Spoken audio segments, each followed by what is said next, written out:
Hi guys, welcome to வைமன் vlogs. நான் உங்கள் சஃபி. இப்போ தமிழ்நாட்டில் வந்து ரொம்ப ஒரு மோசமான ஒரு விஷயம் வந்து நடந்திருக்கு. கரூரில் வந்து 41 பேர் ஒரு மீட்டிங்கை அட்டென்ட் பண்ண போய் உயிரிழந்திருக்காங்க. அதை வந்து எப்படி நம்ம சொல்கிறது அப்படின்றதே தெரியல. ஏன்னா அதில் வந்து ரொம்ப சின்ன குழந்தைகள், பெண்கள், கர்ப்பிணி பெண்கள், நிறைய சின்ன வயசு பசங்க ஒரு 28, 32 இயர்ஸ் இருக்கிறவங்க, அந்த மாதிரி நிறைய பேர் வந்து இறந்துருக்காங்க. அவங்க எல்லாருக்குமே நம்ம வந்து நம்மளுடைய ஆழ்ந்த இரங்கலை வந்து தெரிவிச்சுக்கிறோம். நான் இந்த மாதிரி ஒரு விஷயங்கள் தமிழ்நாட்டில் மட்டும் கிடையாது, இந்தியாவில் மட்டும் கிடையாது, உலகத்திலேயே இந்த மாதிரி ஒரு கொடுமையான விஷயமும், இந்த மாதிரி கூட்ட நெரிசலில் வந்து ஆளுங்க வந்து இறக்குறதும் கண்டிப்பாக எங்கேயுமே நடக்கூடாது அப்படின்னு சொல்லிட்டு நம்ம கண்டிப்பாக இறைவனை வந்து பிரார்த்திப்போம். லிட்ரலா ஒரு 2 பேர் வந்து எக்ஸ்போஸ் ஆனாங்க. இந்த யூடியூப் கம்யூனிட்டி பத்தி மட்டும் தான் பேசுறேன். கேபிஒய் பாலான்னு சொல்லி ஒருத்தன் பயங்கரமான ஒரு பப்ளிசிட்டி ஸ்டண்ட், சேரிட்டி ஸ்டண்ட்ன்னு கூட நம்ம சொல்லலாம். அத வந்து சுத்தி சுத்தி பண்ணிட்டு இருந்தாரு. அவர் காச குடுத்தாரா? இல்ல கார்ப்பரேட் காச குடுத்தாரா? அந்த மாரி நெறைய விஷயம் நெறைய யூடியூபர்ஸ் அவர போட்டு பொல பொலன்னு பொளந்தாங்க. இப்ப அவர பத்தி மறந்துட்டாங்க. அத சம்மந்தமா நம்ம வீடியோ பண்ணணும்னா, நீங்க கமெண்ட்ல கண்டிப்பா மென்ஷன் பண்ணுங்க. அது மட்டும் இல்லாம இன்னொருத்தவங்க, நம்ம ஸ்குவாடை சேர்ந்த A to D Nandha. Hi, soldiers! Nandha வந்து ஒரு வீடியோ போட்டிருந்தாப்புல. யாரை பற்றி அப்படின்னா, தமிழ் வாணி இவங்கள பற்றி ஒரு வீடியோ வந்து போட்டிருந்தாரு. அவங்க வந்து யாருமே கிடையாது. நீங்க அடல்ட்டா இருந்தீங்கன்னா உங்களுக்கு தெரியும். அது இந்தியால இருக்கிற ஒரு ஒன்லி ஃபேன்ஸ் ஆப் மாரி அது ஒரு ஆப். அந்த ஆப்ல அது வந்து ஆப் கிடையாது. அப்படின்னா அந்த மாரி வெப்கள் பண்றவங்க. ஏன்னா ஒன்லி ஃபேன் வந்து இந்தியால பேன்டு.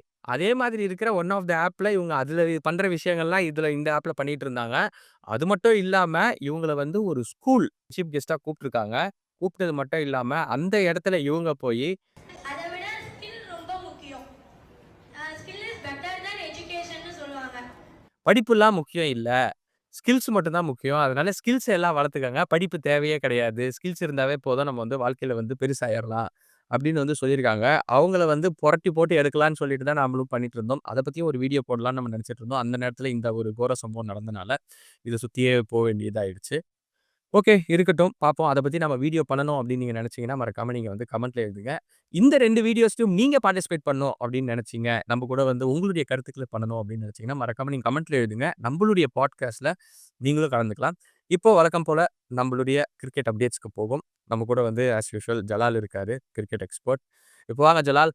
இந்தியா வந்து ஒரு சூப்பரா இந்த வீக்கெண்ட வந்து முடிச்சாங்க. India versus Pakistan Asia world cup final. வேற மாரி தரமா இருந்துச்சு. த்ரில்லரா போச்சு. நீங்க நம்மளோட முன்னாடி வீடியோல சொல்லியிருந்தா மாதிரியே, பாகிஸ்தான் ஒரு டஃப் ஃபைட்ட குடுத்திருந்தாங்க. ஃபர்ஸ்ட்டு நம்ம நெனச்சோம் பாகிஸ்தான் வந்து ஃபர்ஸ்ட் விக்கெட் உழுவுற வரையும் நம்ம நெனச்சுட்டு இருந்தோம். ஓகே. பாகிஸ்தான் நல்லா ஆடுறாங்க, நல்லா போயிட்டுருக்கு அப்படின்னு. அப்புறம் வந்து நெறைய ஓசி விக்கெட்டுகள்லாம் நெறைய நீங்க சொன்ன மாரி உழுவ ஆரம்பிச்சது. அதுக்கப்புறம் இந்தியா ஆட ஆரம்பிச்சாங்க. ஃபர்ஸ்ட்டு கொஞ்சம் தட்டு தடுமாறி எப்படியோ இந்தியாவோட கிளாசிக் அந்த த்ரில்லர் மேட்ச்ல கொண்டு போய், கடைசி பால் வரையும், கடைசி ஓவர் வரையும் நிண்டு இந்தியா வந்து மேட்ச் குடுத்தாங்க. இப்ப அதெல்லாம் ஒரு சைடு இருந்தாலும், ரொம்ப முக்கியமான விஷயம், இந்தியா வந்து கப்ப வந்து கையில வாங்கல. அவங்க ஏன் வாங்கல? அத பத்தி நாம இந்த வீடியோல பேசுவோம். அவங்க யார்கிட்ட இருந்து வாங்காம இருந்தாங்க அப்டின்னா வந்து, அவருடைய பேரு வந்து மொஹ்சின் நக்வி. அவர்கிட்ட இருந்து வந்து கப்பு வாங்கல. ஏன் ஸ்பெசிஃபிக்கா அவர்கிட்ட இருந்து கப்பு வாங்கல? அவர சுத்தி என்ன சர்ச்சைகள் போயிட்டுருக்கு? அதுக்கு பின்னாடி இருக்கிற பேக்கிரவுண்ட் இஷ்யூஸ்லாம் என்ன? அப்டின்றத நாம இந்த வீடியோல பார்க்கலாம். அதுக்கப்புறம் வேர்ல்டு கப் விமென்ஸ் ஓடிஐ நடக்க போகுது. அதுல வந்து இந்தியால தான் அது வந்து ஹோஸ்ட் பண்றாங்க. அத வந்து இந்தியா வெர்சஸ் பாகிஸ்தான் மேட்ச் வந்து கொலம்போல நடக்குது. ஏன் கொலம்போல அந்த மேட்ச் நடக்குது? அந்த மேட்ச் நடக்கிறதுக்காக இந்தியாவோட விமென்ஸ் ஸ்குவாடுக்கு நம்மளோட பிசிசிஐல இருந்து என்னென்ன அப்டேட்ஸ்லாம் குடுத்துருக்காங்க, என்னென்ன அவங்களுக்கு வந்து ரெக்கமெண்டேஷன்ஸ்லாம் குடுத்துருந்தாங்க, அதெல்லாம் நம்ம இந்த வீடியோல பார்க்க போறோம். வாங்க வீடியோல போய் பார்க்கலாம். கமான் ஜலால் சொல்லுங்க. முதல்ல யாரு ஏன் வந்து கப்ப வந்து வாங்கல? கப்பு ஏன் வாங்கலன்றதுக்கு முன்னாடி, இது பாகிஸ்தான் வாங்கியிருக்க வேண்டிய கப்பு. ஓப்பனா சொல்லணும்னா. நான் சொன்ன மாரி ஒரே ஒரு சேஞ்சு. வாரிவழல் ஹாரிஸ் ரஃப்ப தூக்கி ஓரமா போட்டு, முகமது வசீம் ஜூனியர் ஆடியிருந்தாங்கன்னா, அவங்களுக்கு தான் கப்பு. ஒரே ஒரு டிஃபரன்ஸ் தான். இந்தியா ஜெயிச்சதுக்கு காரணம் ஹாரிஸ் ரஃப் வித் த பால். அவரு நமக்கு ரன் எடுத்து குடுத்தாரு பால்ல. அதனால நம்ம ஜெயிச்சோம். அடுத்து முக்கியமா மொஹ்சின் நக்வி. இவங்க கிட்ட இருந்து ஏன் இந்தியா டீம் அ கப்ப வாங்குறதுக்கு மறுத்தாங்கன்னா, மொஹ்சின் நக்வி வந்து பாகிஸ்தான் அரசியலினுடைய ஒரு மிக முக்கியமான நபர். அது மட்டும் இல்லாம, ஏன் அவரு தான் அந்த கப்ப குடுக்கணும்னா, Asia cricket council. Asia cup conduct பண்றாங்கல்ல, ஏசிசி கவுன்சில். அந்த கவுன்சிலுடைய சேர்மனே அவர் தான். அது ஏன் அதுதான் இந்தியா இல்லையா? இந்தியா வந்து ஐசிசிலயே நம்ம தான் சேர்மேனு, இந்தியன் தான் சேர்மேனு, பிசிசிஐ தான் இருக்கிறதுலயே பணக்கார போர்டு. அதுலயும் நம்ம தான் சேர்மேனு. ஏன் ஏசிசிய மட்டும் விட்டு வச்சிருக்காங்க? அதுல இந்தியன் டீம் இருக்குல்ல. இதே ஒரு யூரோப்பியன் போர்டு, இதே ஒரு ஆஸ்திரேலியன் போர்டு, இங்கிலாந்து போர்டுனா நம்மளால இருக்க முடியாது. ஏசிசி போர்டுலனா பாகிஸ்தானு, இந்தியா இல்ல ஏசியால இருக்கிற டீம்ஸ் தான் இருப்பாங்க. நம்ம எப்படியாவது உள்ள பெரிய இன்ஃப்ளூயன்ஸ் பண்ணி ஆயிருக்கலாம்ல. போர்டுனாலே நம்ம ஊர் மாரி தான். எல்லாத்துலயும் ஒரு பாலிடிக்ஸ் இருக்கும். ஓகேவா? உள்ள வந்து மெம்பர்ஸ் இருப்பாங்க. அவங்க வோட் பண்ணி தான் செக்ரட்டரி, தலைவர், செயலாளர், பொருளாளர்லாம் செலக்ட் பண்ணுவாங்க. அந்த வகையில மொஹ்சின் நக்விய போட்டுருக்காங்க. ஸோ இவங்க ஏன் இவர்கிட்ட இருந்து வாங்கணும்னா, அவரு தான் வந்து பாகிஸ்தான் கிரிக்கெட் போர்டோட சேர்மன். அது மட்டும் இல்லாம federal minister of interior and narcotics. பாகிஸ்தானுடைய உள்துறை அமைச்சர் அவர்தான். பஞ்சாபுடைய செனட்டர். அது மட்டும் இல்லாம பஞ்சாபுடைய எக்ஸ் சிஎம். பஞ்சாப்னா பாகிஸ்தான் பஞ்சாப்.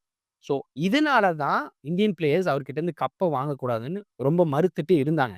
அது மட்டும் இல்லாம கப்பே இல்லாம ஒரு செலிப்ரேஷன் பண்ணாங்க பாரு. அல்டிமேட்டே. அத தாண்டி ஒரு படி போயி நம்மால ஹர்திக் பாண்டியா வேர்ல்டு கப்ல ஜெயிச்சுட்டு கப்ப வச்சுட்டு இப்படி ஒரு போஸ் குடுத்தார்ல. கப்பே இல்லாம இப்படி போய் ஒரு போஸ் குடுத்தாப்ல. இல்லாம ஒரு கப்பு இல்லாம செலிப்ரேஷன் பண்ணாங்க. இத பத்தி நீங்க என்ன நினைக்கிறீங்க? இது வந்து சரியா? இல்ல இதுக்கு அவங்க மேட்சே விளையாடாம இருந்திருக்கலாமா?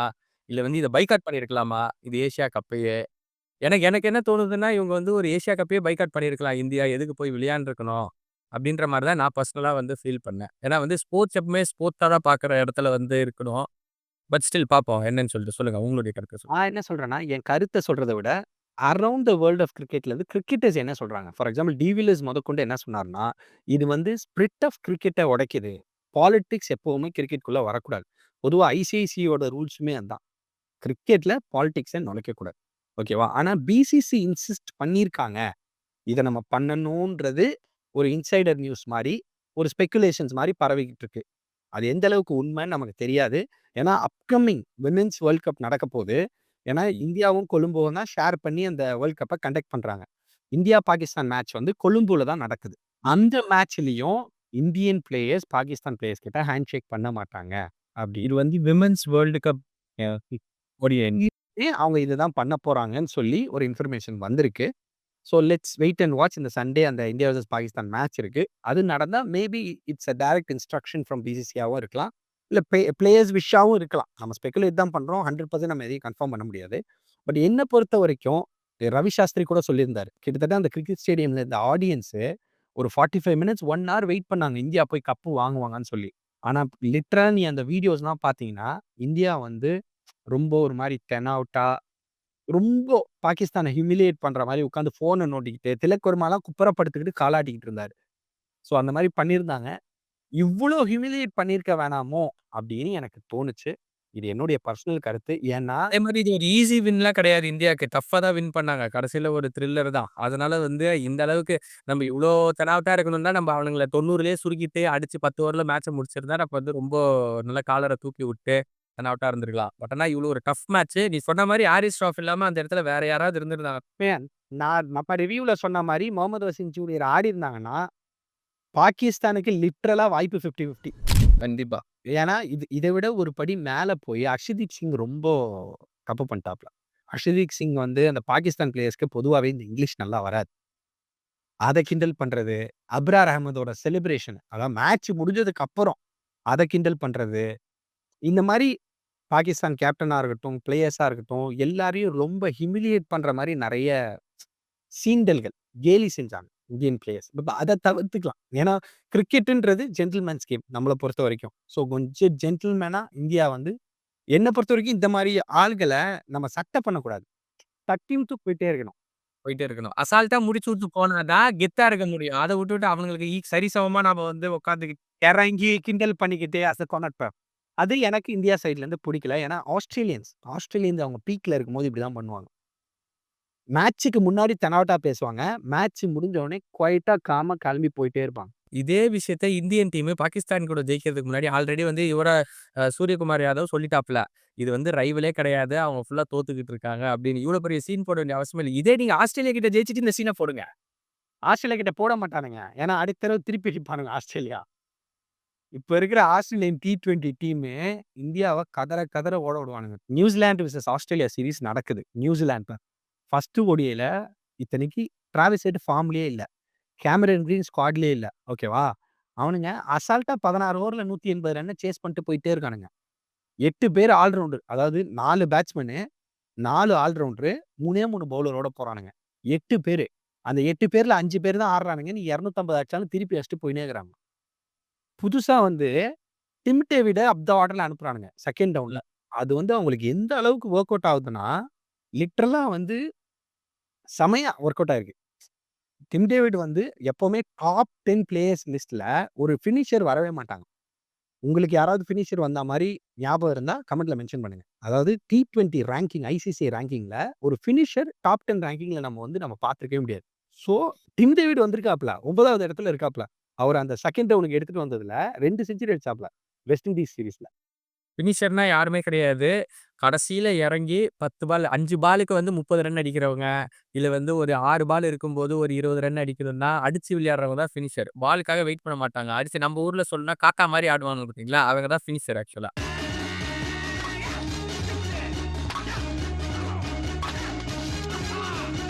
இல்ல என்ன பொறுத்தவரைக்கும் ஃபினிஷர்னா லைக் என்ன பொறுத்தவரைக்கும் இப்ப நீ சொல்ற மாரி ஆடுறவங்க ஹிட்டர். என்ன பொறுத்தவரைக்கும் ஃபினிஷர்னா ஃபர்ஸ்ட் இறங்குனாலும் சரி, 4த் இறங்குனாலும் சரி, 5த் இறங்குனாலும் சரி, நின்னு மேட்ச ஃபினிஷ் பண்ணி குடுத்துட்டு போணும். என்ன பொறுத்தவரைக்கும் the greatest finisher of cricket while சேசிங்னா ஃபர்ஸ்ட் விராட் கோலி. 2வது தோனி. இந்த 2 பேர் மாரி ஃபினிஷர்ஸ வேர்ல்டுல யாருமே பார்த்தது கிடையாது. ஏன்னா கேம எடுத்துட்டு போய் கடைசி வரையும் நின்னு மேட்ச ஜெயிச்சு குடுக்கும். அதுதான் ஒரு மேட்ச் வந்து அவங்க மேட்ச் ஆயிடும். அதாவது அவங்க விக்கெட்ட எடுக்காதா அந்த மேட்ச வந்து அந்த ஆப்போனன்ட்டால வின் பண்ணியிருக்கவே முடியும். ஆனா அவங்க விக்கெட்டே குடுக்க மாட்டாங்க. கடைசி வரையும் நிண்டு ஜெயிச்சு குடுத்துட்டு போற மாரி இருக்கும். அவங்க தான். ஓகே புரியுது. அதே மாரி ஜலால் நம்ம பார்த்தோம் இந்தியா வந்து வெறும் கையிலேயே வந்து செலிப்ரேஷன் பண்ணாங்க. நெறைய வந்து விஷயங்கள்லாம் பண்ணாங்க. மார்க் பண்ணாங்க. அது எல்லாமே நடந்துருச்சு. கடைசியில அந்த கப்பு தான் என்ன ஆச்சு? நம்ம சோசியல் மீடியால பார்க்குறோம். கப்ப வந்து யாரோ எடுத்துட்டு போயிட்டாங்க. கப்பு வந்து வரவே இல்ல. அந்த மாரி வந்து நெறைய கான்ட்ரோவர்சிஸ் அந்த கப்ப நோக்கி பார்த்துக்கிட்டு இருக்கோம். கடைசியில கப்பு என்னதான் ஆச்சு? கப்பு இருக்குதா? இல்லையா? இந்தியாக்கு வருமா? வராதா? விஷயம் என்னன்னா வந்து, ஏசிசி சேர்மன் வந்து மொஹ்சின் நக்வி தான். அவரு வந்து அந்த கப்ப எடுத்துட்டு போயிட்டாரு. ஏன்னா, "நீங்க என் கையில வந்து வாங்க மாட்டீங்கன்னா, இந்த கப்ப நான் உங்கள்ட்ட குடுக்க மாட்டேன்." அப்படின்னு சொல்லி அவரே அந்த கப்ப எடுத்துட்டு போயிட்டாரு.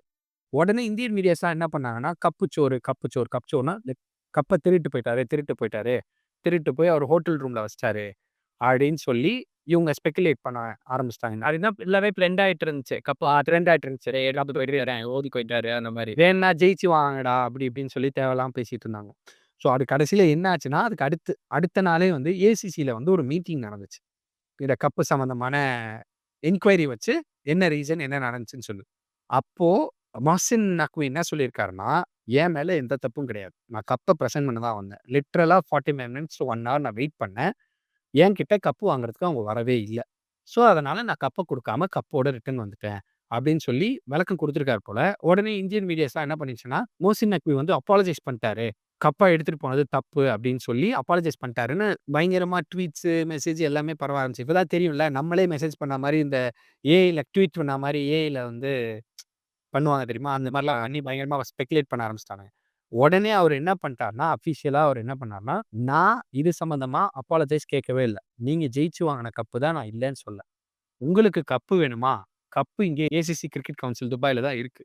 வாங்க, வந்து உங்க கப்ப வாங்கிக்கங்க. நான் யார்கிட்டயும் மன்னிப்பு கேட்கவும் மாட்டேன். கேட்க போறதும் இல்ல. அப்படி. ஏன் வேற யாரும் குடுக்க கூடாதா? ஏன் அவர் தான் குடுக்கணுமா? அங்க இருக்கிற ஒரு ஜாயிண்ட் செக்ரட்டரியோ, இல்ல இந்தியன் மெம்பரோ, இல்ல ஒரு யுஏஇ மெம்பரோ, இல்ல வேற ஒரு கண்ட்ரி மெம்பரோ அந்த கப்ப வந்து இந்தியா குடுக்க கூடாதா? ஏசிசி நடத்துற சாம்பியன்ஷிப்டா, ஏசியன் கிரிக்கெட் கவுன்சில் நடத்துற சாம்பியன்ஷிப்பு ஜெனரலா. அப்ப யார் குடுப்பா? அதோட ஹெட் தான் குடுக்கணும். அவ்வளோதான் சிம்பிள். நீ வந்து அவர ஏன் ஒரு பாகிஸ்தானியாவோ, ஒரு பொலிட்டிக்கலா ஏன் இந்த விஷயத்த எடுத்துட்டு போற?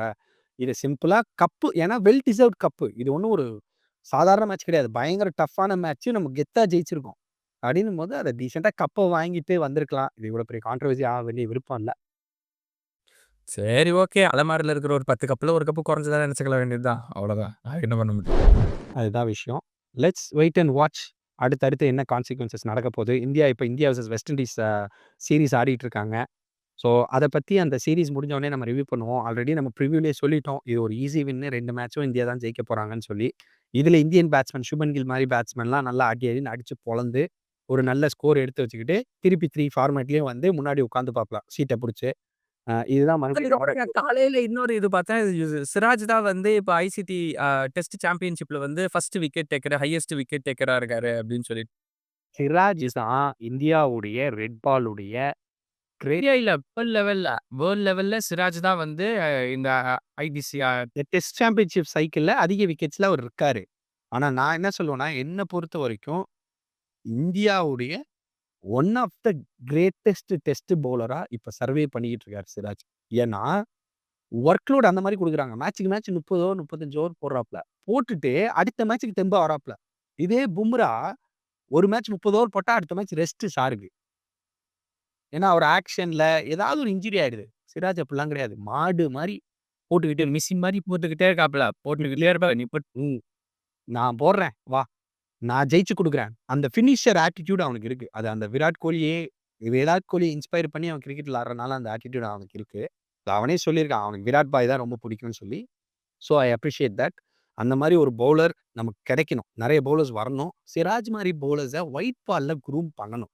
இவங்க வெறும் ரெட் பாலுக்கு மட்டும் சிராஜ வச்சுட்டு, ஒயிட் பால்ல சிராஜ விட்டுட்டாங்க. ஸோ சிராஜ க்ரூம் பண்ணி ஒயிட் பால்ஸும் ஆட வச்சா நமக்கு இன்னும் எஃபெக்டிவான பிளேயரா இருப்பாருன்றது என்னுடைய கருத்து. பட் இந்தியன் ஒயிட் பால் டீம்ல சிராஜுக்கு இப்போதைக்கு இடம் இல்ல. அதுக்கான வாய்ப்புகளும் இல்ல. என்ன? ஏன்னா இந்தியாவும் 4 பேட்ஸ்மேன், 4 ஆல்ரவுண்டர்ஸ், 3 பவுலரோட போறாங்க. அந்த 3 பவுலர்ல 2 ஸ்பின்னர்ஸ் ஆடிர்றாங்க. இல்லன்னா ஒரு ஆல்ரவுண்டர் ஸ்பின்னர், ஒரு நார்மல் ஸ்பின்னர். 2 பவுலர் தான் ஆடுறாங்க. அதனால அவருக்கு இடம் இல்லாம இருக்கு. Let's wait and watch what's gonna happen. Thanks for வாட்சிங் this video. Hope you like this video. மறக்காம திருப்பி சொல்றேன். என்னோட Instagram லிங்க் நான் இந்த வீடியோ டிஸ்கிரிப்ஷன்ல குடுத்திருப்பேன். If you'd like to show your cricketing skills, உங்களுக்கு கிரிக்கெட்டோட ஸ்டாட்ஸ், நீங்க எங்க கூட சேர்ந்து பாட்காஸ்ட் பண்ணணும்னு நெனச்சீங்கன்னா, இந்த வீடியோக்கு லைக் பண்ணி, சப்ஸ்கிரைப் பண்ணி, நம்ம சேனல்ல இருக்க வீடியோலாம் அனலைஸ் பண்ணி, என்னோட Instagram அக்கவுண்ட்ட கிளிக் பண்ணி, என் Instagram டிஎம்ல வந்து எனக்கு மெசேஜ் பண்ணுங்க. Let's get connected and let's talk. கண்டிப்பா. Okay guys. இன்னொரு வீடியோல நம்ம வந்து சந்திக்கலாம். பாய்.